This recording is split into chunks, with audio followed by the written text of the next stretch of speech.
नमाज की सच्ची सुकून। वह अपनी दादी की वो नसीहत याद कर रहा था, बेटा, नमाज को आग तक वक्त तक मत डालो। उनकी उम्र 37 साल थी, मगर जैसे ही अजान होती वो फुर्ती से उठती और बिना देर किए नमाज अदा कर लेती। लेकिन वह हर बार देर कर देता। चाकर भी अपनी आदत नहीं बदल पा रहा था।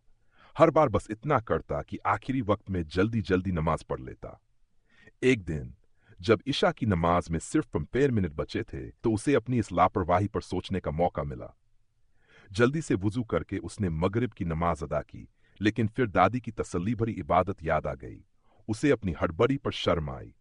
इस बार उसने दुआ मांगी और सजदे में चला गया। सोचते सोचते थकान के चलते वही सो गया। अचानक वह शोरगुल से जागा। चारों तरफ एक भीड़ थी। कोई घबराया हुआ, कोई इधर उधर भाग रहा था, कोई घुटनों के बल गिरकर रो रहा था, पसीने से भीगा हुआ। वह समझ नहीं पा रहा था कि यह क्या हो रहा है। तभी उस हलचल के बीच एक जानी पहचानी सुकून देने वाली आवाज गूंजी, अजान की आवाज। वह आवाज उसकी दादी की थी। जैसे जैसे वह आवाज कानों में गूंजती गई, भीड़ धीरे धीरे गायब होती गई और चारों ओर शांति छा गई। उसे एहसास हुआ कि नमाज सिर्फ एक फर्ज नहीं, बल्कि सुकून का सबसे बड़ा जरिया है।